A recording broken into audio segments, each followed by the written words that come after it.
ఈ ప్రభు దినాన ఎంతో ఆసక్తితో దేవుని యొక్క సన్నిధికి వచ్చినటువంటి సంఘం అందరికీ వందనాలు తెలియజేస్తా ఉన్నాను. సోదరు రాజేష్ గారు మంచి విషయాలని మనందరికీ జ్ఞాపకం చేశారు. సామర్థ్యం అది ఆశీర్వాదకరమైంది, అంతే ప్రమాదకరమైంది. కానీ సామర్థ్యం ప్రమాదం అని చాలామందికి తెలియదు. ప్రమాదకరమైనది మన దగ్గర ఉండొచ్చా? ఉండకూడదు. అంటే అప్పుడు ఏముండకూడదు? సామర్థ్యం ఉండకూడదు. మరి అది కుదురుతుందా?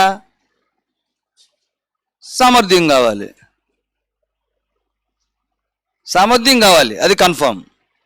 కానీ సామర్థ్యం వలన ఒక ప్రమాదం ఉంది.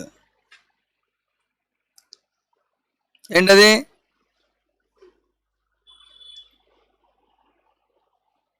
గర్వం.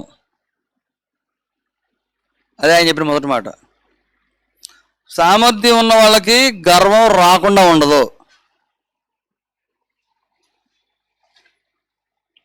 సామర్థ్యం ఉన్న వాళ్ళకి గర్వం రాకుండా ఉండదు.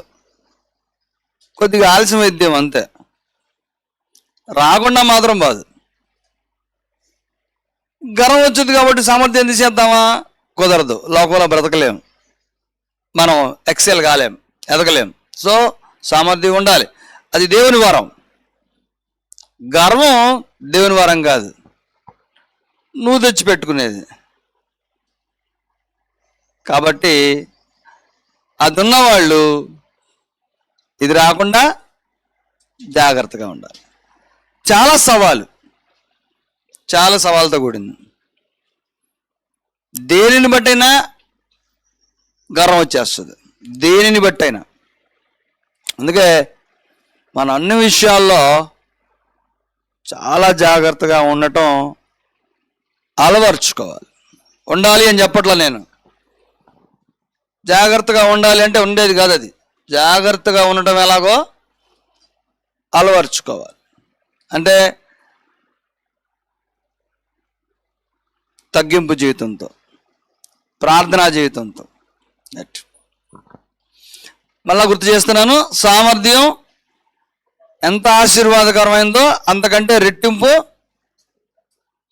ప్రమాదకరమైంది. ఆ ప్రమాదంలో పడకూడదని నేను మిమ్మల్ని అందరినీ హెచ్చరిస్తా ఉన్నా. రైట్, ఈరోజు మన అంశంలోకి వెళ్దాం. భౌతికవాదాన్ని గురించి గత వారం విన్నాం. యేసు ప్రభు ఈ భౌతికవాదానికి అతీతుడు. ఈ భూ సంబంధమైన వేటి కొరకు ఆయన రాలా. అది ఎంత ప్రమాదకరమైందో యేసు ప్రభుకు తెలుసు. అందుకే ఆయన దాన్ని చాలా సమర్థవంతంగా ఎదుర్కొన్నాడు, దాని గురించి బోధించాడు.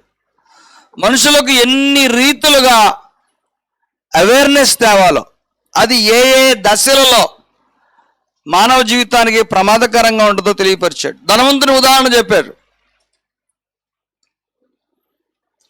ఒకని కలిమి విస్తరించుట జీవమునకు మూలము కాదు.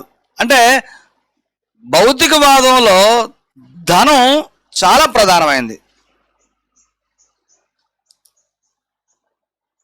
ఈ లోక సంబంధమైన వాటన్నింటినీ సంపాదించుకొని సంతోషించాలనేటువంటి ఆశ ప్రతి మనిషిలో ఉంటుంది.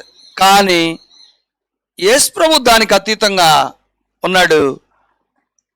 ఆయన పరలోకం నుంచి వచ్చినటువంటి వాసి కాబట్టి దానికి అతీతుగా ఉండటంలో ఆశ్చర్యం లేదు. కానీ మనల్ని దాని కొరకు సిద్ధపరిచాడు.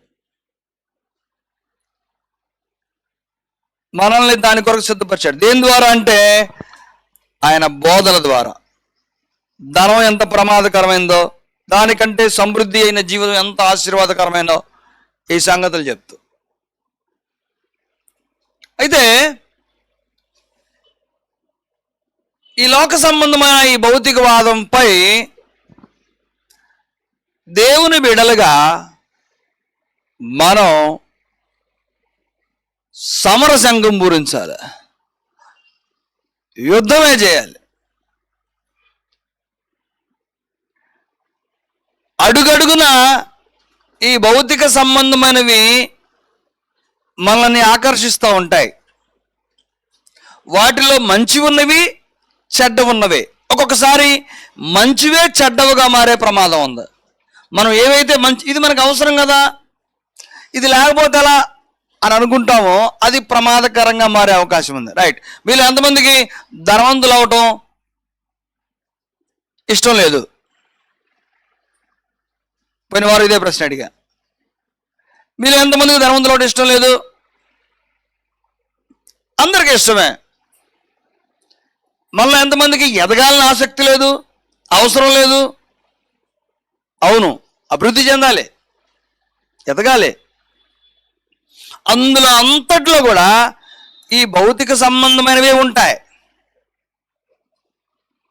అందులో ఏమాత్రం సందేహం లేదు. యేసును వెంబడించే వారిగా యేసు ప్రభు యొక్క బోధలు మన అనుదిన జీవితాన్ని కనుక ప్రభావితం చేయగలిగితే, మన ఉద్దేశాలని, మన ఆలోచన విధానాలని, మన నిర్ణయాలని కనుక యేసు బోధ ప్రభావితం చేస్తే, అంటే ఆ బోధ యొక్క పారామీటర్స్ మధ్యలో నడిస్తే ఈ భౌతిక వాదంపై విజయం మందే. అంటే అందరూ ఏమైతే లోకంలో కోరుకుంటున్నారో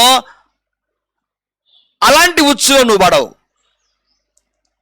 నువ్వు కలిమున్నా లేమున్నా, నీకేమున్నా ఏమి లేకపోయినా, లేదని చింతపడవు, ఉందని గర్వపడవు. ఎందుకు? ఎప్పుడు యేసు యొక్క బోధనలు బట్టి ఈ భౌతికవాదానిపై నువ్వు యుద్ధం చేయగలిగితే. భౌతికవాదంపై అనగా ఈ లోక సంబంధమైన భోగేచ్ఛలపై, ఈ లోక సంబంధమైన జీవన విధానంపై మనల్ని గెలిపించేది ఎప్పటికీ యేసు ప్రభు మాటలే. ఆయన మాటలు కాక మరి ఏది మనల్ని గెలిపించలేవు. నువ్వు దేని గురించి అయితే ఆశపడుతున్నావో దాని గురించి నీ స్నేహితుడు చెప్పు,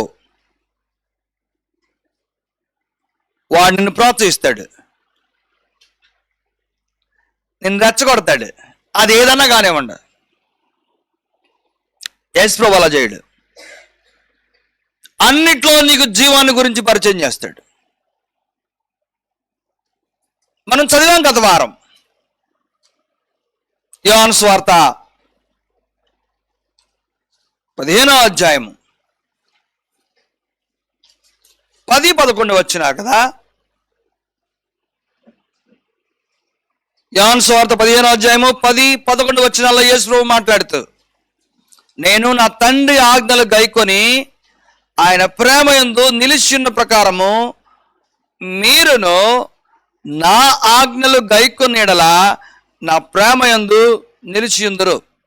క్రైస్తవ సమాజంలో దీనిని కార్యరూపంలో తీసుకెళ్ళలేని వాళ్ళు మాత్రమే ఆత్మీయంగా పతనమైపోయారు చాలా సంవత్సరాల్లో. మీకు చిన్న సూత్రం చెప్తా.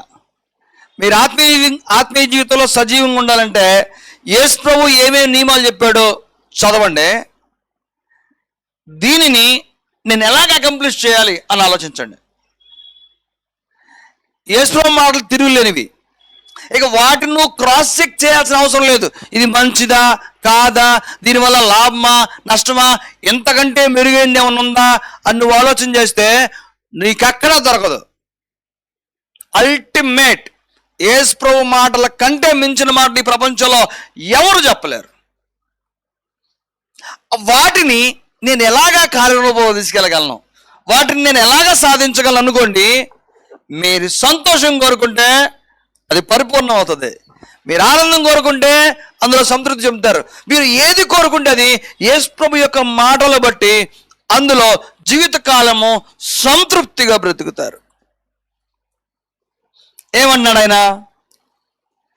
నేను నా తండ్రి ఆజ్ఞలను గైకొని ఆయన ప్రేమ యందు నిలిచి ఉన్నాను. 2 మాటలు చెప్పాడు.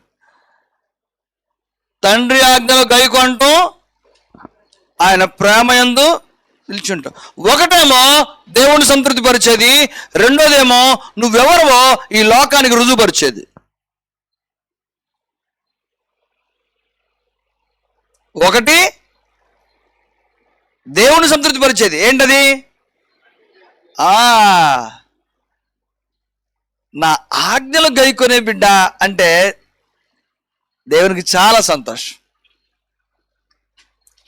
ఈ భూమి మీద మనం దేవుని ఆజ్ఞలు గైకుంటా బ్రతికామంటే ఆయన పొంగిపోతాడు. ఎంతగా పొంగిపోతాడు తెలుసా? చావునకు లోనైనటువంటి ఈ మంటి దేహాల్ని లేపేంతగా. అవును, చావునకు లోనైనటువంటి దేహాన్ని నేను లేపుతాను అని చెప్పడానికి మొట్టమొదటిగా మృతుల్లో నుంచి యేసు ప్రభువుని లేపిన వాడు ఆయన. ఎందుకంటే నీకేం కావాలి? నువ్వు చావును ఆపగలవా? ఆపలేవు కదా. చనిపోయిన తర్వాత నీకు లేవాలనుందా? అప్పుడు ఎవరు చూశారనుకుంటావా? చావును ఆపగలవా? ఆపగలిగితే ఆపు. కాదు. చనిపోయినా నేను తిరిగి లేవాలనుకుంటున్నావా? అది జీవం. యేసు ప్రభు తండ్రిని సంతోషపరిచాడు. రెండోది, ఈ లోకానికి తాను ఎలాంటి వాడో చెప్పాడు.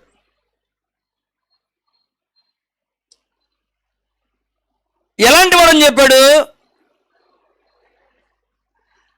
సిలువ వేయడానికి అప్పగించబడ్డ పిలాతుకి న్యాయాధిపతి స్థానంలో కూర్చొని వాదనలు వింటుంటే పసలేని వాదనలే అన్నీ కూడా. ఆయన అందు నాకు ఏ దోషం కానట్లేదే. ఇంతమంది అందరూ వ్యతిరేకమే, ఆయనకే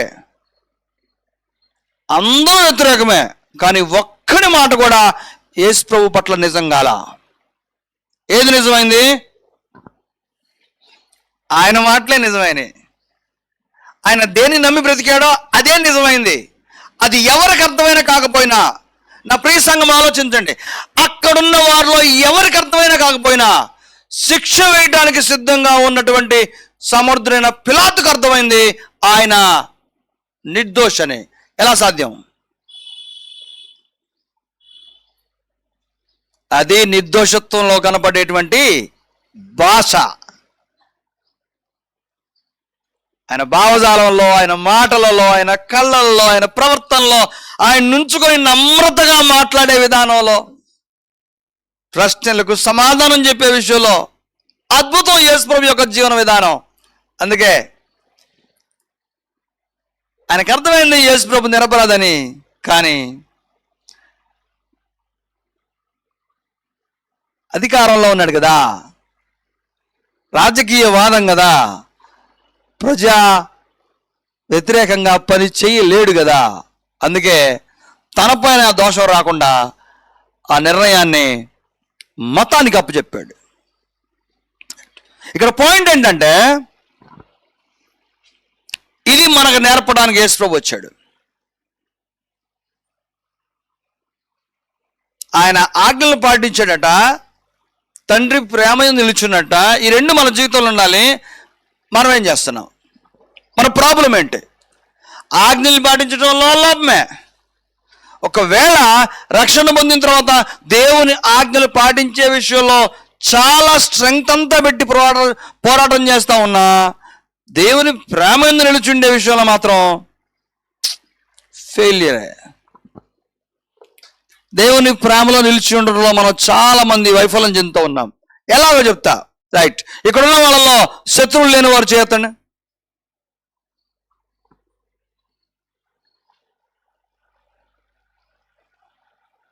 ఆ మాట అర్థం కాలేదా? సరే, నాకు వీళ్ళంటే పడదు అనేవాళ్ళు ఎవరు లేరన్న వాళ్ళు చేయొద్దండి.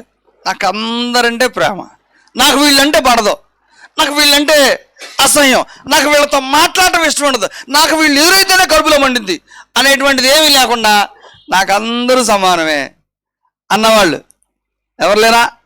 ఒకళ్ళు వెనకాల చేయిస్తారు. ఏంటో నా ప్రశ్న పూర్తిగా వినే చేయెత్తారు మీరు? రైట్, అలాగైతే పర్లేదు. ఇద్దరు చేయెత్తారు. వాళ్ళు ఎంత వెర్రి వాళ్ళు చూసారా? వాళ్ళకి ఎవరంటే కోపలేదంట. దేవుని స్తోత్రం. ఇంతకాలం ఆరాధన క్రమంలో దేవుడు మీతో మాట్లాడుతున్నటువంటి వాక్యానికి మీ అంతరంగం అలాగా స్పందిస్తూ ఉంది. దాని మీ మనస్సాక్షి సాక్ష్యం. దేవుడు మిమ్మల్ని దీవించును గాక. చాలా ధైర్యం కావాలి. అంటే ఎంత ధైర్యం అంటే, నా మనసు ఏంటో నాకు, నా దేవునికి స్పష్టంగా తెలుసు అనుకున్న వాడు మాత్రమే వాళ్ళు చేయెత్తగలరు. ఈ ప్రశ్నకి సమాధానం చెప్పగలరు. ఏంటిది? నా మనసు ఏంటో, నా అంతరంగం ఏం మాట్లాడుతుందో నాకు, నా దేవునికి తెలుసు అని చెప్పేటువంటి వాళ్ళు మాత్రమే ఈ ప్రశ్నకి సమాధానం చెప్పగలరు. ఈ స్థానిక సంఘంలో ఇద్దరు సోదరులు కనబడ్డారు. నాకు చాలా సంతోషంగా ఉంది. ఆలోచించండి ఒకసారి, అది ఎలా ఉంటుందో. యేసు ప్రభు కోపడాల్సి వస్తే, యేసు ప్రభు ద్వేషించాల్సి వస్తే ఒక్కళ్ళైనా ఉన్నారా? అందరికీ శిక్ష పడాల్సిందే కదా. ఆయన దేవుని ఆజ్ఞలను పాటించడానికి వచ్చాడు. దేవుని ప్రేమ యందు నిలిచి ఉన్నాడు. ఆ ప్రేమ యందు నిలిచి ఉండని మాటకు అర్థం ఏంటంటే, నాకెవరు ఈ లోకంలో శత్రువులు లేరు. నాకెవరంటే కోపం లేదు. నాకెవరంటే చిన్న చూపు లేదు. నాకెవరంటే తక్కువ భావన లేదు. నేనెవరితో కూడా స్వార్థంగా ఉండను. ఇది వ్యక్తిత్వం. కానీ మనం ఎక్కువ సందర్భాల్లో మన మనసు ఒకటి చెప్తుంది, నోరు ఒకటి మాట్లాడుతుంది, కళ్ళు ఒకటి చేస్తాయి. అది కనిపెట్టేవారన్న ప్రశ్న అడిగితే మళ్ళీ దానికి ఇంకొక మంచి అద్భుతమైన అబద్ధంతో చుట్టూ గార్నిష్ చేస్తాం. ఎందుకంటే అది తెలియకుండా ఉండాలండి.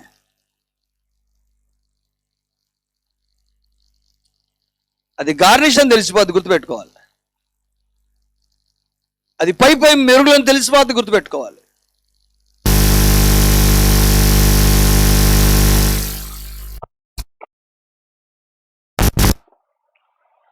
యేసు ప్రభు యొక్క మాటలు, ఆజ్ఞలు,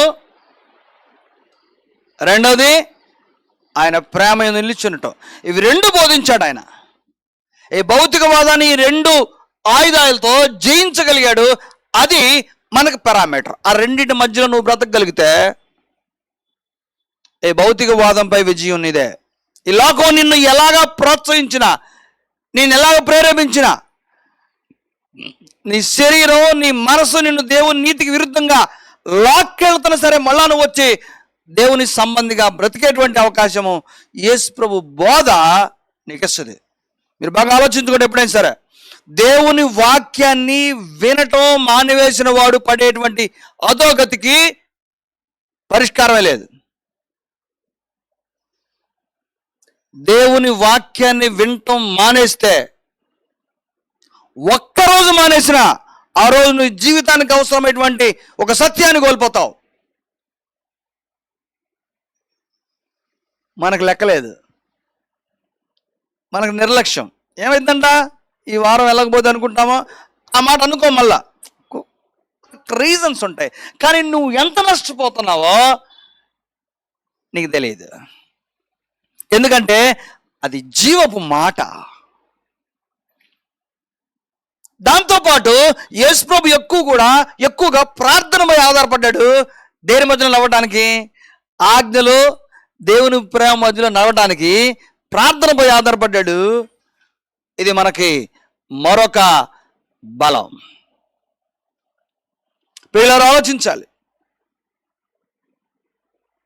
ఈ లోక సంబంధమైన జీవన విధానంపై మనం యుద్ధం చేయాలంటే,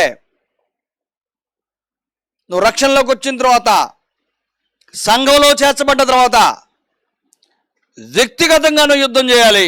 అట్ ద సేమ్ టైం సంఘంగా సమూలంగా అందరం కలిసి యుద్ధం చేయాలి. వ్యక్తిగతంగా పోరాటం చేయాలి.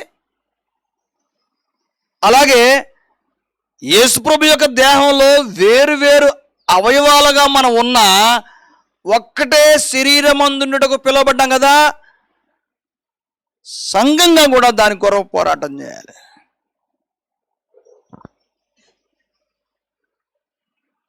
అందుకే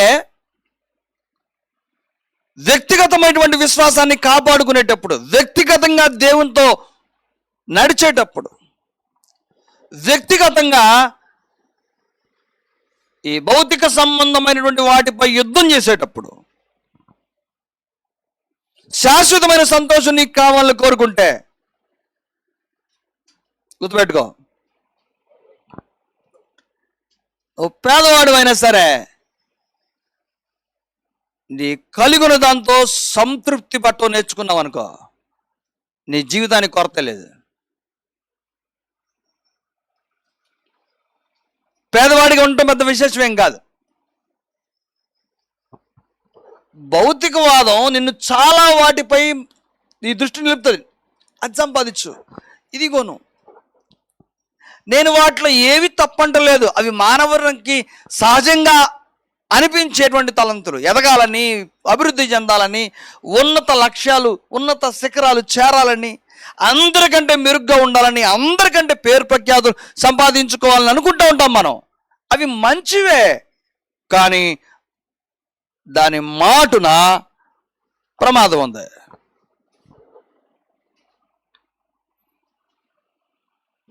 చదివాం కదా, తిమోతి మనతో మాట్లాడతారని చెప్పాడు. సంతుష్టి సహితమైన దైవభక్తి గొప్ప లాభ సాధకమై ఉన్నది. గొప్ప లాభ సాధకం. మీలో ఎంతమందికి గొప్ప లాభం కావాలి? గొప్ప లాభం కావాలి. వ్యాపారం చేసే వాళ్ళు ఈ మాట అనుకో, అవునండి మాకు గొప్ప లాభం కావాలి అంటే అర్థమైంది, మా బిజినెస్ పెరగాలనుకుంటారు. ఆహా, వ్యాపారం చేసే వాళ్ళకైనా, మరి దేని ద్వారా డబ్బు సంపాదించే వాళ్ళకైనా సరే మీకు దైవభక్తే లాభం. దేనికంటే లాభం? అది గొప్ప లాభ సాధకం అని చెప్పాడు. ఫిలిప్పీ పత్రిక 4వ అధ్యాయం చూద్దాం ఒకసారి. అక్కడ అంటున్నాడు, ఫిలిప్పీ పత్రిక 4వ అధ్యాయం 11వ వచనం,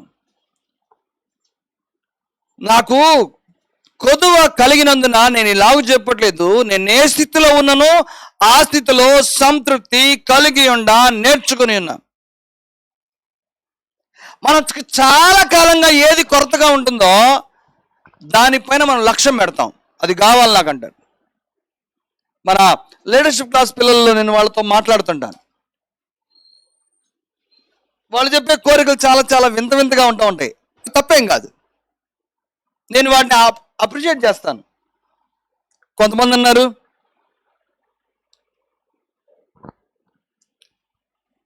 మేము మంచి ఇల్లు కట్టుకోవాలన్నారు. మేము మంచి ఇల్లు కట్టుకోవాలనుకుంటున్నాం. ఇంతకు ఇల్లు ఉందా లేదా? ఇల్లుంది, కానీ ఒక మంచి ఇల్లు కట్టుకోవాలి తప్ప. ఇంతగా కోరిక ఎక్కడి నుంచి కలిగింది?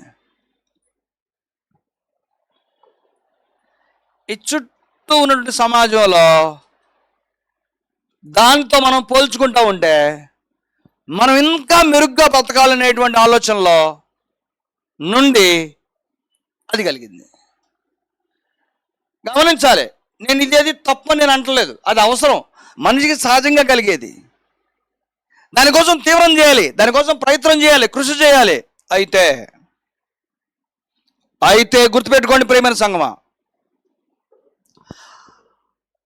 ఆ గృహాన్ని మంచి ఇల్లు నిర్మించుకోవాలని తపనబడి దానిని సాధించుకున్న రోజు, మీకు మంచి ఇల్లు కావాలని దేవునితో ప్రార్థన చేస్తూ దానిని సాధించుకున్నటువంటి రోజును చూసారా? ప్రార్థనా జీవితం గడుపుతున్న రోజు ఉన్నటువంటి విశ్వాసము ఆ ఇంటి నిర్మాణం పూర్తయిన తర్వాత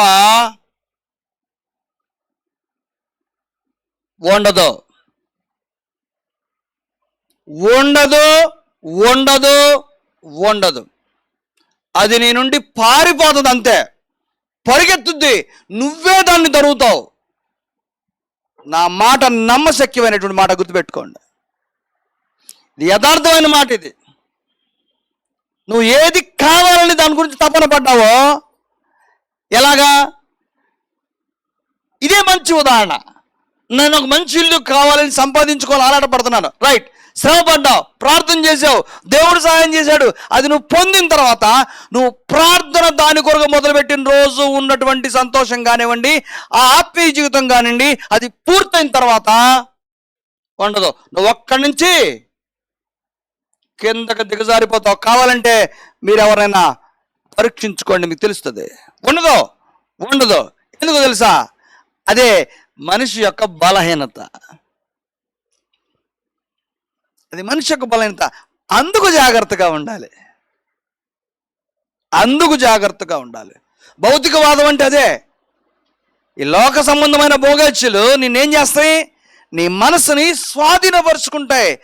నేను అవి తప్పు అంటలేదు, అది అవసరం, మానవ సహజం. కానీ జాగ్రత్తగా ఉండాలి అని అంటున్నాను. జాగ్రత్తగా లేకపోతే దేవునికి దూరం అవుతావు, నిత్యత్వానికి దూరం అవుతావు. యేసు ప్రభువు నిన్ను ఎందుకు పిలిచాడో ఆ బహుమానాన్ని పొందలేవు. బ్యాలెన్స్డ్గా, బహుజాగ్రత్తగా, తగిన జాగ్రత్తలు తీసుకుంటూ నువ్వు ముందుకు నడవాలని గుర్తుపెట్టుకో.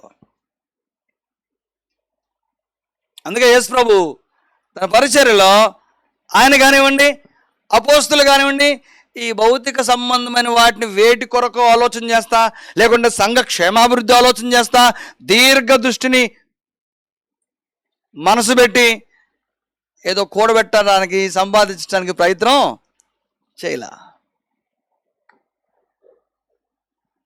నిర్ద్వందంగా వాటిని తోసిపుచ్చారు వాళ్ళు. ఎందుకంటే మా కాల వ్యవధి చాలా కొద్దిగా కదా, మా తర్వాత ఒక తరాన్ని లేకుంటే కొన్ని తరాలను నిలబెట్టగలిగే వాళ్ళని సిద్ధపరిస్థితి దేవుని రాజ్యం కొరకు చాలనుకున్నటువంటి వారు త్యాగదనులు వారు. అంచేత వ్యక్తిగతంగా మనం పోరాటం చేసేటప్పుడు పౌలు ఎలాగైతే చెప్పాడు, నేను ఏ స్థితిలో ఉన్ననో ఆ స్థితిలో సంతృప్తి కలిగి నేర్చుకున్నాను. నా మాటలు అపార్థం చేసుకోవచ్చు. మీకు ఏమీ ఇంక అక్కర్లేదు, నేను చెప్పట్లేదు. సంతృప్తి కలిగి ఉండడం నేర్చుకో. నీ లక్ష్యం కొరకు ప్రతిరోజు పనిచేయడం నేర్చుకో. లక్ష్యాన్ని చేరుతావు, సంతృప్తి ఉంటుంది, సంతోషం ఉంటుంది, దిగజారిపోవు. అది సమతుల్యతనిస్తుంది నీ ఆత్మీయ జీవితానికి, బ్యాలెన్స్డ్ లైఫ్ ఇస్తుంది నీ ఆత్మీయ జీవితానికి. అయితే ఇది ఎలాగ సాధ్యమవుతుంది? చాలా ప్రమాదకరమైంది. నువ్వు ధనవంతుడు అవ్వాలని కోరుకోవటం, నువ్వు ఎదగాలని కోరుకోవటం, దానిపైన మనసు పెట్టి చేయొద్దు. అదే నీ లక్ష్యం అని అనుకోవద్దు. మనసు పెట్టి చేయొద్దు. దేని కొరకు నేను చెప్తుంది? దేని కొరకు? భౌతిక సంబంధమైన వాటి కీర్తి ప్రతిష్టల కొరకు తపన పడి దాని కొరకు చేయొద్దు. నీ ఎఫర్ట్స్ పెడతా ఉండు, దానికి సమరూపమైంది వచ్చి నీ అకౌంట్లో పడతా ఉంటుంది. అర్థమైందా? నీ ఎఫర్ట్స్ అంటే నీ శక్తి వంచన లేకుండా కృషి చేయి, దానికి తగినటువంటి బహుమానం వచ్చి నీ అకౌంట్లో డిపాజిట్ అవుతూ ఉంటుంది. అది కీర్తి ప్రతిష్టలా నీ ఎఫర్ట్ని బట్టి వచ్చేస్తుంది. నువ్వు ధనవంతుడు అవడమా, లేకుంటే గృహం కట్టుకోవటమా, లేకుంటే ఉద్యోగం సంపాదించుకోవటమా, ఇంకేదన్నా లక్ష్యం పెట్టుకున్నావా, నీ ఎఫర్ట్ శక్తి వంచన లేకుండా పెట్టు. అంతేగాని అదే నా జీవిత లక్ష్యం అని అనుకున్నావా, అక్కడికి చేరిన తర్వాత లక్ష్యం ప్రారంభించిన రోజు నీ మనసు ఎలాంటిదో, నీ ఆత్మీయ జీవితం ఎలాంటిదో, అదే స్థితిలో చేరిన తర్వాత ఉండటానికి అది ఒప్పుకోదు. నువ్వు ఒప్పుకున్నా ఆ స్థితి అంగీకరించదు. నువ్వు అంగీకరించిన నిన్ను దిగజారుస్తుంది, నిన్ను పడద్రోస్తుంది.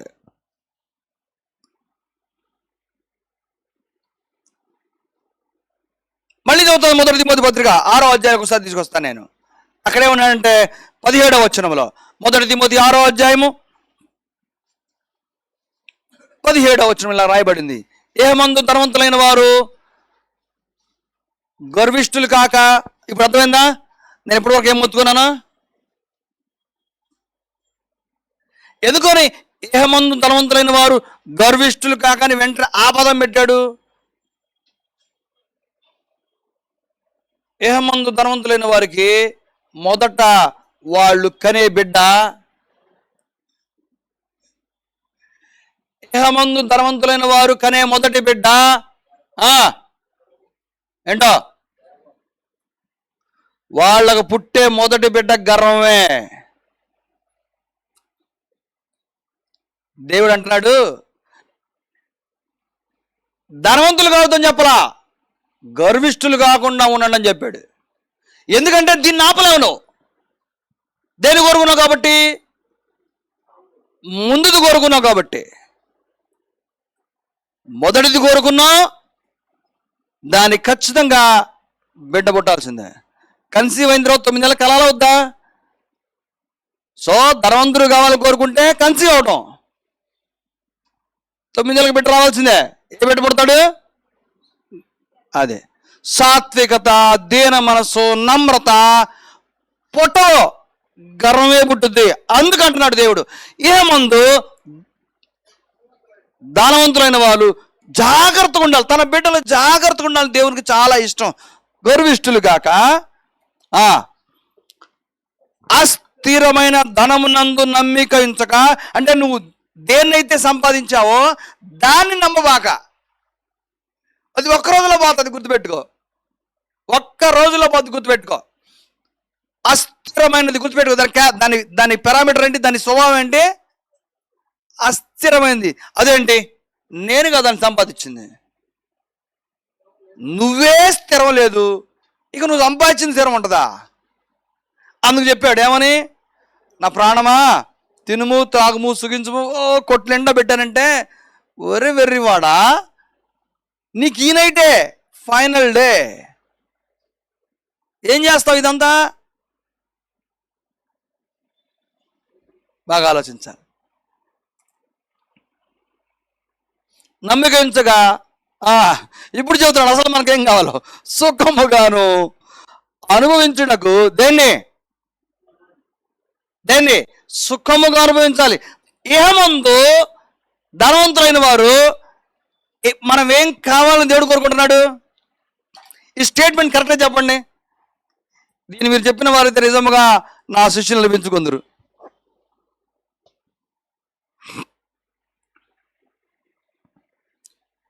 ఒక్కళ్ళు చెప్పినా సరే మంచి బహుమానం ఇస్తా.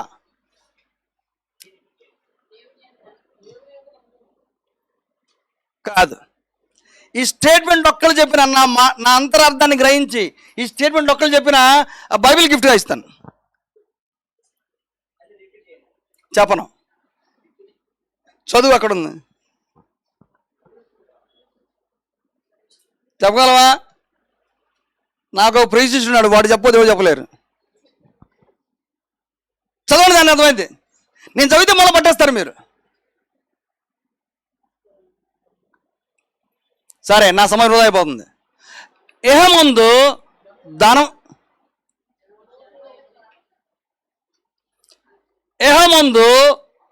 ధనవంతులు కాకూడదని దేవుడు చెప్తున్నాడా?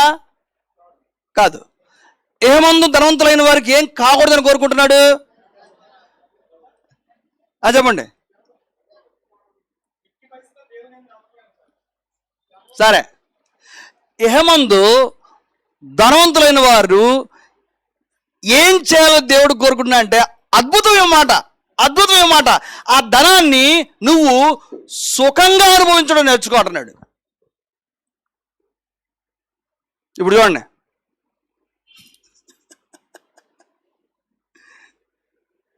మళ్ళీ చెప్పండి అన్నమాట. ఏమందు ధనవంతులైన వారు గర్విష్ఠులు కాక అస్థిరమైన ధనం యందు నమ్మిక ఉంచుకునగా సుఖముగా అనుభవించుటకు. అర్థమైందా? సమస్తమును మనకు ధారాముగా దయచేయుచున్న దేవుని యందు నమ్మికించు. దేవుని యందు నమ్మిక ఉంచాలి. ఏం చేయాలంటే, నువ్వు సంపాదించినటువంటి ధనాన్ని, నీకు పాయింట్ అర్థమైందా? దాన్ని నువ్వేం చేయాలని దేవుడు కోరుకుంటున్నాడు? నువ్వు అనుభవించాలని దేవుడు కోరుకుంటున్నాడు. ఎలాగా? సుఖంగా అనుభవించుడు. ఇది చాతగాట్ల మనిషికి, ఇది సాధ్యపట్ల. అస్థిరమైనటువంటి సంపాదించిన దాని మీద ఆధారపడుతున్నాడు. ఇప్పుడు రండి ఎవరు వస్తారో చూద్దాం అనుకునే మనస్తత్వం ధనవంతులైన వారికి కలుగుద్దా కలగదా?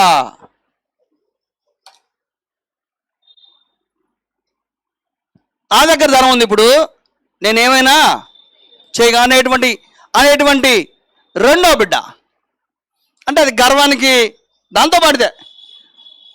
I can do anything. ఇప్పుడు నేను చేయగలను, ఇప్పుడు నేను ఏమన్నా చేయగలను. ఎంతకుముందు వేరండి, అప్పుడు నేను చాలా పేదవాడిని, ఇప్పుడు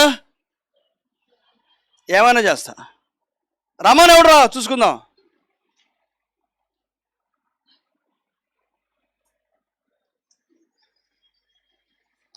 నువ్వు పడిపోతే లేపడానికి ఎవ్వరు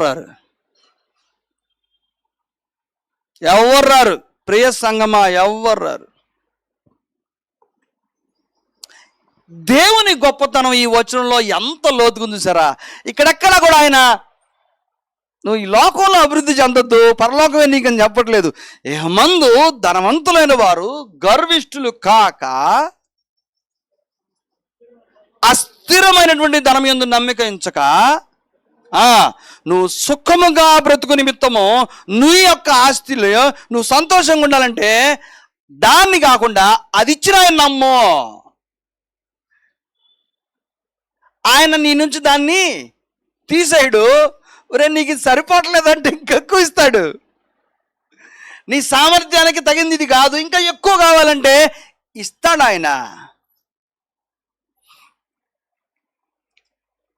యోబుని పరీక్షలో నిలిపి సాతాను విజయం పొందుతున్నాడు అన్నట్టుగా వాడికి భ్రమ కలుగు చేసి వాడు ఓడిపోతున్నది వాడికి తెలియదు.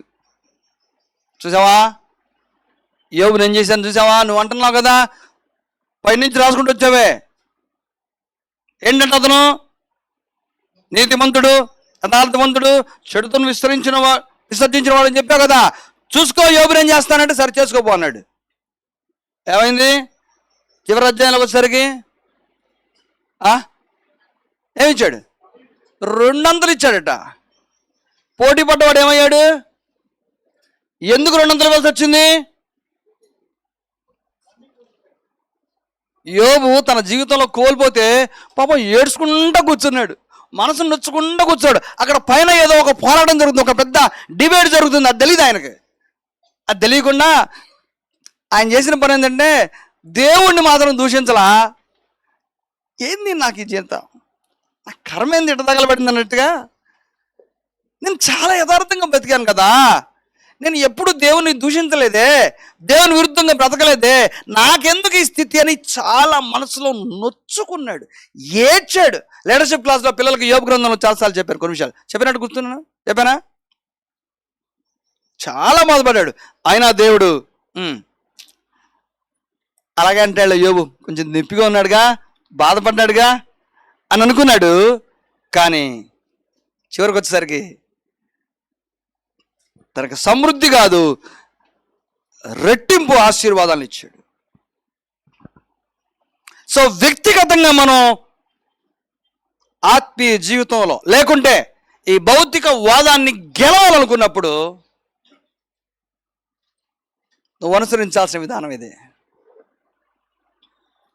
స్థిరంగా ఉండాలి, అస్థిరమైన దాన్ని నమ్మొద్దు. అనగా నేను కేవలం ధనం గురించే మాట్లాడలేదు. ఎవరు అయితే ఇక్కడున్న వాళ్ళల్లో దేనిని బట్టి మీరు అతిశయిస్తున్నారో, లేకుంటే దేన్నైతే సంపాదించేసాం, దేన్నైతే లక్ష్యాన్ని సాధించాం అనుకుంటున్నారో వాళ్ళందరూ జాగ్రత్త పడాలి. అదేదన్నా కానివ్వండి, అదేదన్నా కానివ్వండి.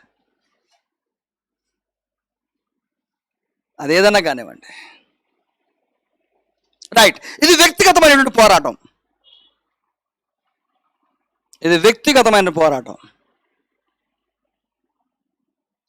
ఇదే ఈ లోకాన్ని చూపించే ఉదాహరణ. మరి సంఘంగా చేసినప్పుడు పోరాటం ఎలా ఉంటుంది? ఉమ్మడిగా ఉంటుంది. ఈ స్థానిక సంఘం ఈ పట్టణంలో మంచి క్రైస్తవ కుటుంబంగా ఉండాలి. యేసు యొక్క అడుగు జాడలో నడిచేటువంటి సంఘముగా ఉండాలి. మీలో ఎంతమందికి ఈ స్థానిక సంఘం అంటే నిజమైన ప్రేమ ఉంది చెప్పండి.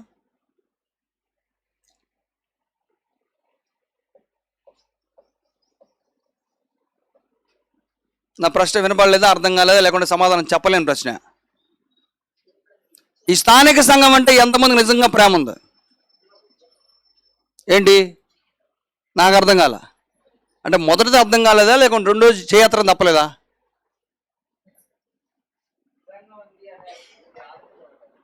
అంటే నిజంగా లేదు కదా అనే, లేక ఉందా లేదా అనే? ఈ స్థానిక సంఘం అంటే ఎంతమందికి ప్రేమ ఉంది? ఏంటో నాకు అర్థం కావట్లా. ప్రేమ ఉందా? రైట్, సరే, కాసేపు నమ్ముతాను నేను.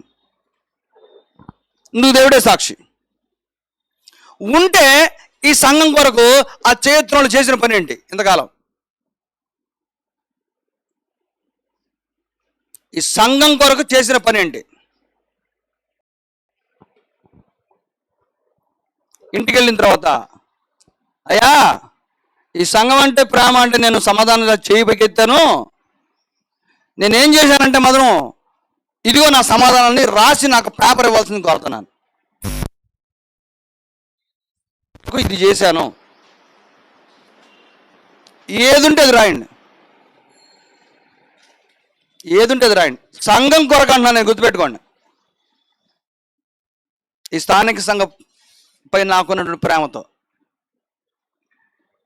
ఈ సంఘాన్ని ప్రేమించడం అంటే యేసుప్రభువుని ప్రేమించటం. దానికోసం నువ్వేం చేసావు?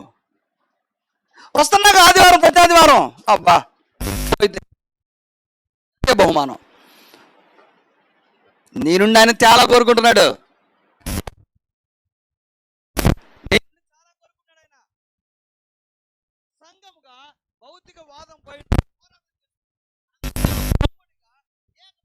ఏకభావం, ఏక తాత్పర్యంతో బతుకుతూ ఉన్నప్పుడు ఆ సంఘం ద్వారా దేవునికి మహిమ కలుగుతుంది. దీని గురించి లోతుగా విశ్లేషించాలంటే చాలా ఉన్నాయి. సంఘాన్ని ప్రేమించిన వారి జీవన విధానం చాలా అద్భుతంగా ఉంటుంది. బాధ్యతగా ఉంటారు, ప్రతి ఆత్మ పట్ల శ్రద్ధ కలిగి ఉంటారు. నశించిపోయిన ఆత్మల పట్ల భారం కలిగి ఉంటారు. ముఖ్యంగా అందరితో ఐక్యత కలిగి ఉంటారు. యోహాను సువార్త 13వ అధ్యాయం 35వ వచనం. ఇదంతా తేలిగ్గా తీసుకునేది కాదు. యోహాను సువార్త 13వ అధ్యాయము 35వ వచనం. మీరు ఒకని ఎడల ఒకడు ప్రేమ గలవారైన ఎడల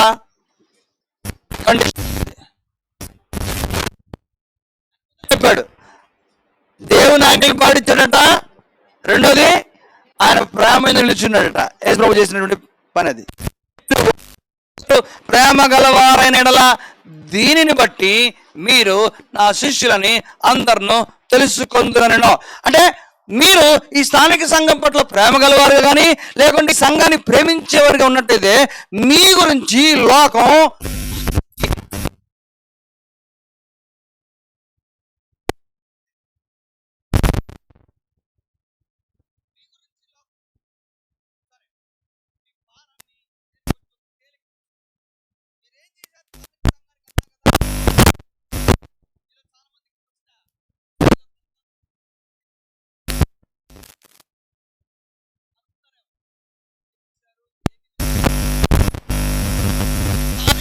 పట్ల వ్యక్తిగతంగా ఎవరికి వారు వారి పరిశుద్ధతను కాపాడుకుంటారు, ఎవరికై వారు తమ యథార్థతని నీతిని కాపాడుకుంటారు. అంతే, ఫస్ట్ పాయింట్ అది. మీ నీతిని, మీ పరిశుద్ధతను కాపాడుకోవటం, దేని గౌరవాన్ని కాపాడటం? సంఘాన్ని ప్రేమించడం, యేసును ప్రేమించడం. మన నోటి మాట, మన ప్రవర్తన చెప్పాడు కదా. యేసు ప్రభు భౌతికవాదానికి అతీతుడు. ఆయన వీటిలో దేనిపై లక్ష్యం పెట్టలా. మనల్ని దాని నుంచి బయటికి దాటం కొరకు చాలా ప్రయత్నం చేశాడు. ఎంతవరకు ఆయన మరణ పర్యంతం ప్రయత్నం చేశాడు. మీరు ఒక్కని ఎందుకలు ప్రేమ గలవారైతే ఏం చేస్తారట? నా శిష్యులని అందరూ తెలుసు. మీరు ఈ స్థానిక సంఘ సభ్యులని అందరికీ తెలుస్తుంది. ఈ స్థానిక సంఘంలో అత్యంత ప్రధానమైన పాత్ర పోషించేటువంటి వారి వలన మనసు కష్టం వేసే సందర్భాలు చాలా జరుగుతూ ఉంటాయి.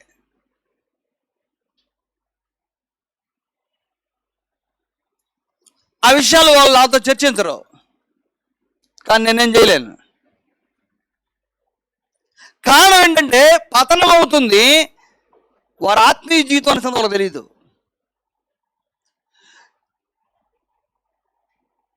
నేను కొందరితో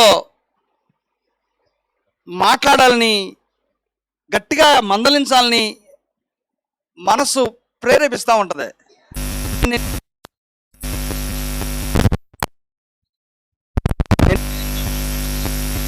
దానికంటే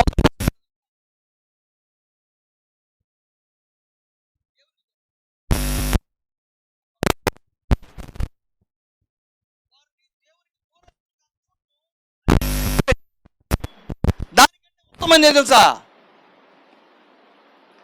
భరించడం.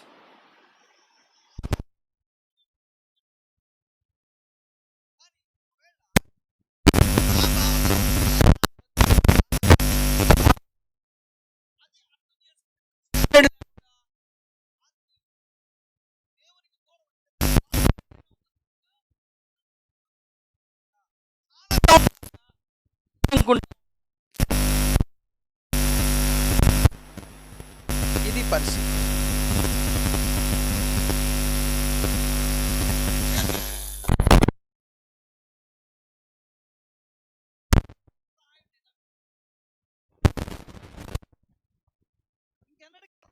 మనుషులకి అని అనిపిస్తున్న వాళ్ళు ఉన్నారు, కానీ నేనేం చేయలేను. స్థానిక సంఘాన్ని ప్రేమించడం అంటే తెలుసా? నువ్వు ఎవరి కోసం ఏదో చేయాల్సిన అవసరం లేదు. నీ కోసం నువ్వు చేసుకుంటే సంఘం కొరకు చేసినట్టే.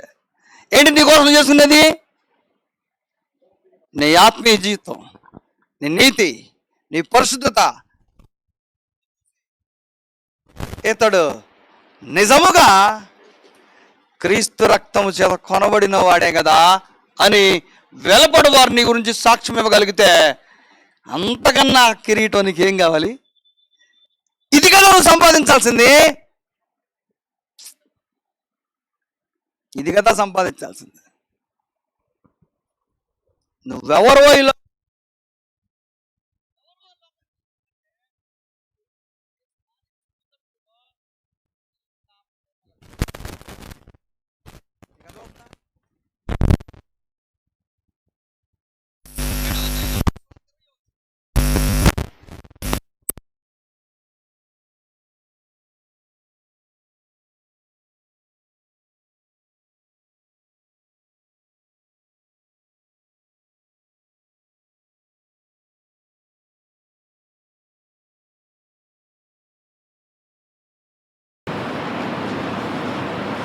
వారును మనయందు ఏక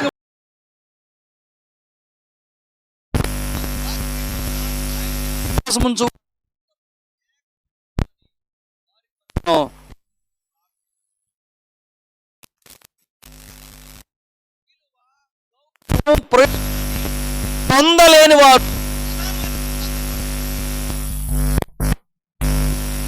కారణం ఏంటో తెలుసా? వారికి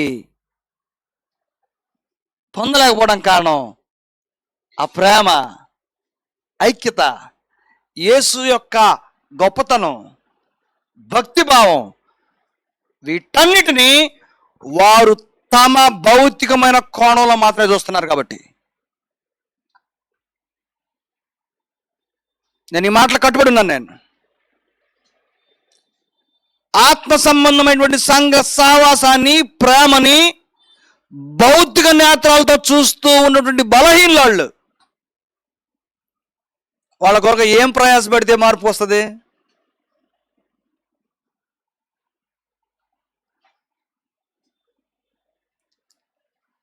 దేవుడే కలుగు చేసుకోవాలి.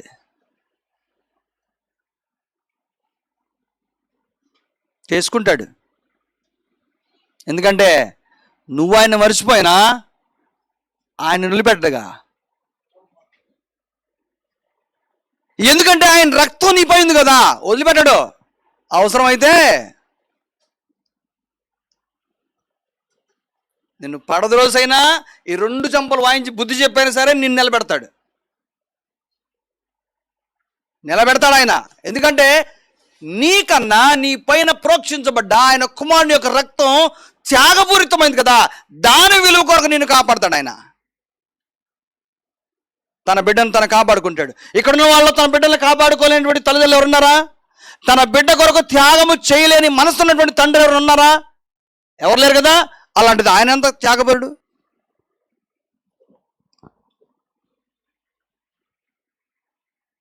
సంఘముగా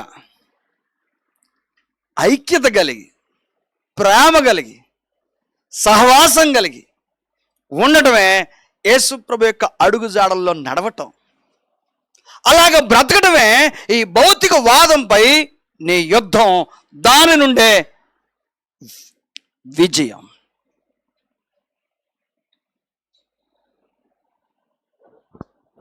ఇది సంఘంగా చేయాల్సిన పని. వ్యక్తిగతమైన పోరాటం చెప్పాను నేను మీకు. సంఘముగా అయితే ఐక్యంగానే చేయాలి. ఇది మన కుటుంబం, ఇది నా కుటుంబం, ఇది దేవుని కుటుంబం. ఇక్కడ దేవుని పరిశుద్ధత ఉంది. గుర్తుపెట్టుకోండి, ఇలాంటి భావనలు ఉన్నప్పుడు సంఘంలో వారు అందరూ నిన్ను అర్థం చేసుకోవడానికి శక్తి సరిపోదు, అది సాధ్యం కాదు. కానీ ఎవరు ఆత్మతో నడిపించబడుతున్నారో వాళ్ళు మాత్రం తప్పనిసరిగా అర్థం చేసుకుంటారు. అది దేవుని నీతి. వాళ్ళని దేవుడు లేపుతాడు.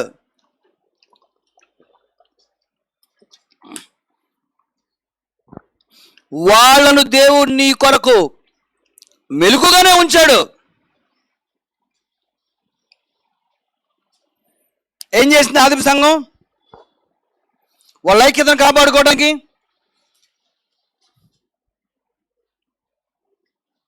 వాళ్ళ సూత్రం ఒకటే.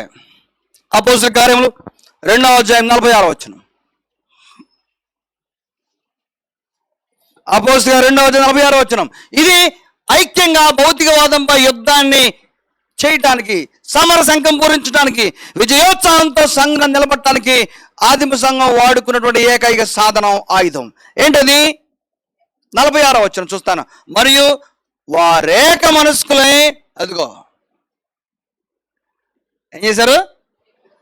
వారేక మనస్కులై మనందరం ఒక్క మనసుతో ప్రభుని ఆరాధిద్దాం, మనందరం ఒక్క మనసుతో దేవుని యొక్క కృపాసనకు వద్దాం అని నిర్ణయం తీసుకున్నవారు వాళ్ళు. వారందరూ ఏక మనస్కులై ప్రతిదినము దేవాలయంలో తప్ప కూడుకొనొచ్చు.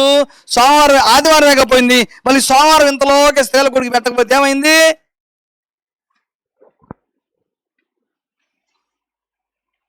లేకుండా నీ కారణాలు ఏవో ఏవో ఏవో ఏవో ఏవో ఏవో కారణాలు ఉంటాయి. రైట్, నీకు ఇబ్బందిగా ఉందా? ఎలాగ జరిగిస్తే అది ఫలభరితంగా ఉంటుందో అలాంటి సూచనలు చెప్పడంలో తప్పలేదు. మీకు అర్థమైందా? ఇది అభ్యంతరకరంగా ఉంది, ఇలాగైతే మంచిది. మీకు తెలుసో తెలీదో, సోమవారం పూట స్త్రీల సమాజ గుడికిలో వాక్యం చెప్పడానికి నేను ఉండాలంటే అది బాధ్యత అయినా సరే చాలా భారభరితమైంది. అది మీకు తెలుసు ఎంత దూరాలు ప్రయాణం చేస్తా ఉన్నాను. కానీ నా చెవిన ఒక అప్లికేషన్ వచ్చింది, ఒక ఇబ్బంది నా చెవిని పెట్టినప్పుడు ఆ సమస్యను నేను పరిగణలోకి తీసుకున్నానా తీసుకోలేదా? తీసుకున్నానా? తీసుకొని ఏం చేశాను? నేనేం చేసేటో మీ దృష్టికి వచ్చింది. స్త్రీల సహవాస గుడికి ఒక ఇబ్బంది నా చెవిని పెట్టారు, ఇది సమస్య అన్నారు. దాన్ని పరిష్కారం చేయడం కొరకు నేనేం చేశానని మీరు గమనించారు. మళ్ళీ నేను చెప్పాను అనుకోండి, అది మీ ఇష్టం అంటారేమో, మీ అభిప్రాయం అంటారేమో. వీలైనంత వరకు సోమవారం నేనే ఉండి వాక్యం చెప్పడానికి ప్రయత్నం చేశాను. అందరినీ సమన్వయపరచడానికి. రైట్, మరి అందరూ వస్తున్నారా? మీ కోరిక ప్రకారం నేను సోమవారం ఉండడానికి సిద్ధపడితే స్త్రీలందరూ సహవాస గుడికి వస్తున్నారా అన్నా నేను. లేకుంటే ఏదైనా గృహాల్లో వస్తున్నారా? ఎంతమంది వస్తున్నారు? మీరు రాకపోవడం కారణాలేంటి? లేకుంటే పురుషుల సహవాస గుడిక?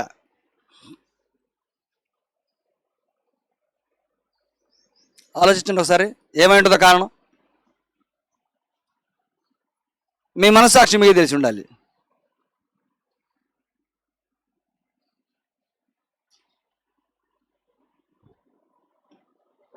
ఏక మనస్కులై,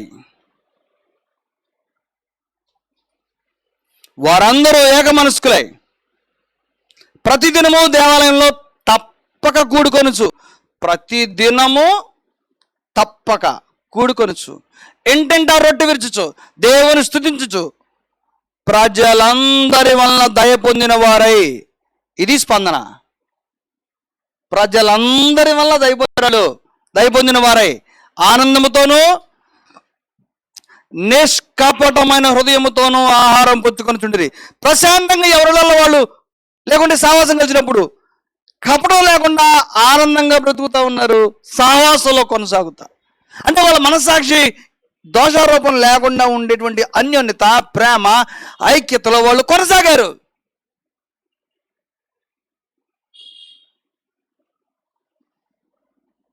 ఇది లేకపోతే మనము భౌతికవాదాన్ని ఎలా గెలవగలుగుతాం?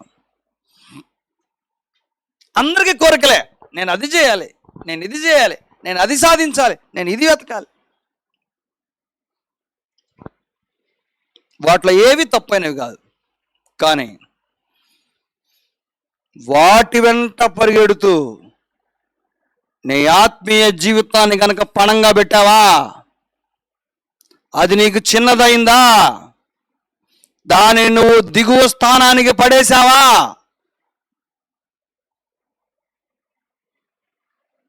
నువ్వు లేవటం చాలా కష్టమైపోద్ది. సంఘాన్ని భౌతిక నేత్రాలతో కాకుండా ఆత్మ సంబంధమైన దేవుని నేత్రాలతో చూడటం నేర్చుకోవాలి. మనం చూడగలిగితేనే భౌతికమైన వాదంలో నుంచి ఆత్మీయ వాదంలోకి నీ మనసు మారుతుంది. ఆధ్యాత్మికమైన జీవితంలో ముందుకు సాగలుగుతావు. లేకపోతే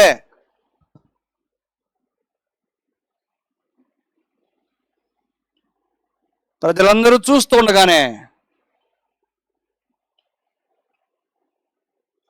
కుప్పగూలిపోతావు. అతిశయించిన వాళ్ళు, మిడిసిపడ్డవాళ్ళు చాలామంది కుప్పగూలిపోయారు. అయితే వాళ్ళందరూ దేవుని పట్ల భక్తి లేని వాళ్ళు, పరిశుద్ధత, నీతి లేని వాళ్ళు. అది వాళ్ళ పరిస్థితి. రక్షణలో కొనసాగుతూ దేవుని భయం ఉండి, ఆత్మీయ భయం ఉండి, ఆత్మీయ లక్ష్యం ఉండి పడిపోయినటువంటి దాఖలాలు చాలా కొద్దిగా ఉంటాయి. కానీ నువ్వు భౌతికవాదానికి కట్టుబడితే ఈ లోకం నిన్ను ఘనంగా సన్మానిస్తుందేమో, కానీ దేవుని దృష్టిలో మాత్రం నువ్వు చాలా స్వనీతి పడిపోతావు. నువ్వు జయించలేవు. చెప్పే కదా, సామర్థ్యానికి పుట్టే మొదటి బిడ్డ ఎవరు?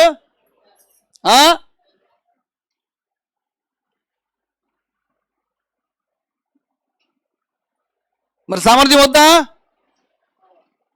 కావాలంటే వచ్చేది కాదు, అది దేవుడే ఇచ్చాడు. దాంతో పాటు నువ్వు గర్వాన్ని సంపాదించుకోవద్దు. ఎందుకు వస్తుందంటే నువ్వు భౌతికవాదం మీద లక్ష్యం పెట్టావు. నేనేదో చెయ్యాలి, అవ్వాలి, సాధించాలి. అవేమీ తప్పులు కావు. దేవుని స్థానాన్ని నువ్వు కోల్దేయటం తప్పు. దైవ నీతిని దిగజార్చడం తప్పు. భౌతిక సంబంధమైనటువంటి జీవితంలో పోరాటం చేయకపోవడం తప్పు. యేసు ప్రభు యొక్క బోధల మధ్య నువ్వు నడవకపోవడం ప్రమాదకరం, అత్యంత హేయమైనటువంటి సంగతి. నువ్వు అందుకొరకు కాదు పిలువబడింది ఆయన బోధల్లో నడవటానికి, ఆయన బోధలను నిరాకరించడం కోసం ఎంత మాత్రం కూడా కాదు. ఆయన ఆజ్ఞలతో నడిచాడు. ఆయన రెండోది ప్రేమ యందు నడిచాడు. ఇది మనకు బోధలో నేర్పించాడు. ఆదిమ సంఘం దాన్ని అనుసరించింది. ఒకవేళ ఈ పరిస్థితిలో నువ్వు లేవా, ఇది కాదా నీ జీవితం? దేవుని యొక్క హెచ్చరికల ప్రకారం నడుచుకోవా? అయితే నీకు ప్రమాదం ఉంది. ప్రకటన 3వ అధ్యాయము 17వ వచనం. లవోదికల నుండి సంఘానికి ఒక స్థితి పట్టింది. నేను సంఘాన్ని గురించి మాట్లాడుతున్నాను, బాగా గమనించాలి ప్రియమైనటువంటి వారలారా. ప్రకటన 3వ అధ్యాయం 17వ వచనం. లవోదికల నుండి సంఘము, నీవు దౌర్భాగ్యుడవును, దిక్కుమాలిన వాడవును, దరిద్రుడవును, గుడ్డివాడవును, దిగంబరుడనై ఉన్నావని ఎరుగక. ఏంటంట? నువ్వు నిజానికి ఎవరివి? దౌర్భాగ్యుడవును, దిక్కుమాలిన వాడవును, దరిద్రుడవును, గుడ్డివాడవును. గుడ్డివా అంటే కళ్ళు లేవు కాదు, మనోనేత్రాలు మూసిపోయిన అర్థం. గుడ్డివాడవును, దిగంబరుడవును ఉన్నావని ఎరుక. అసలు సంగతి నీకు ఇది, నీ వాస్తవ జీవితం ఇది. ఇది తెలియక నేను ధనవంతుడను, ధనవృద్ధి చేసి ఉన్నాను, నాకేమీ కొదవలేదని చెప్పుకొనుచున్నావు. ఉందా ఈ జబ్బు మనలో? ఉందా? నాకేమి, నేను ఏదైనా చేయగలను. ఈ వ్యాధి, ఈ మానసిక శోధ మనలో అందరికీ ఉంది, గుర్తుపెట్టుకోండి. ఏ సందర్భంలో అయినా సరే నాకేంటంట అని అన్నావా, నీకు మేళ్ల మిద్ర ఉండాల్సిన అవసరంలా. ఆ మేడ మిద్ర ఎక్కడుంది ఆల్రెడీ మనసులో ఉంది, దాన్ని చూసే నాకేమంటున్నావు. ఈ మాట అక్కడ వాడిన వాళ్ళు ఎంతమంది? సరే వాడకపోతే, ఇక్కడ అనకూడదు కదా, అనకపోతే మనసులో నాకేంటి, మనసులో ఉంటుందా ఉండదా? ఉంటుందా లేదా? మనసులో ఉంటుంది. నాకే, ఐ డోంట్ కేర్, నాకు అన్నీ ఉన్నాయి. లెక్క కట్టట్లేదు, మనసు చెప్పుద్ది నాకు అన్నీ ఉన్నాయి, నాకు అన్నీ ఉన్నాయి, నాకేం తక్కువ లేదు. దానిలో నీకేం కలిగింది? అతిశయం, అతిశయం కలిగింది.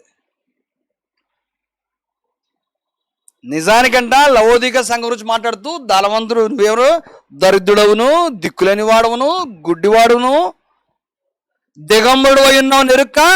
నేను ధనవంతుణ్ణి, ధనవృద్ధి చేసుకున్నాను, నాకేమీ కొదువలేదని చెప్పుతున్నావో. నీకేదైతే ఉందని అనుకుంటున్నావో ఒక్క రోజులో కుప్పగూలిపోద్ది. ఒక్క రోజు చాలు, ఒక్క క్షణం చాలు. సో ఇది కాదు మన జీవితం. మన జీవితం పర సంబంధమైనది. భౌతికవాదాన్ని, సమరశంఖం పూరించి జయించాల్సిన బాధ్యత యేసు ప్రభు మనపై పెట్టాడు. మనల్ని అందుకొరకు సిద్ధపరిచాడు, అందుకొరకు సిద్ధపరిచాడు.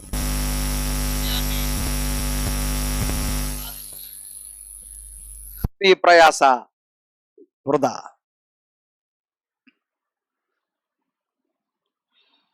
ఏమందు ధనవంతులైన వారు గర్విష్ఠులు కాక, చదివాం కదా, చాలా అనుకోగలిగి బ్రతకాలి. మన లక్ష్యం అది కాదు, మన లక్ష్యం నిత్య జీవం. దానికి యేసుప్రభు యొక్క బోధలు, యేసుప్రభు యొక్క జీవితం మనకు మాదిరి. ఆ పారామీటర్స్ మధ్యలో నడవాలి. అది ఎలాంటి బహుమానాన్ని ఇస్తుందంటే, ఇదో దేవుని ఎదుట నిన్ను నిలబెడుతుంది, ఈ సమాజం ఎదుట నీ గౌరవాన్ని హెచ్చిస్తుంది. దేవుని నిలబడాలంటే ఆజ్ఞలు పాటించాలి.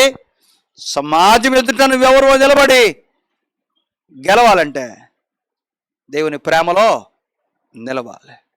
అట్టి కృప దేవుడు మనందరకు సమృద్ధిగా దయచేయనుగాక.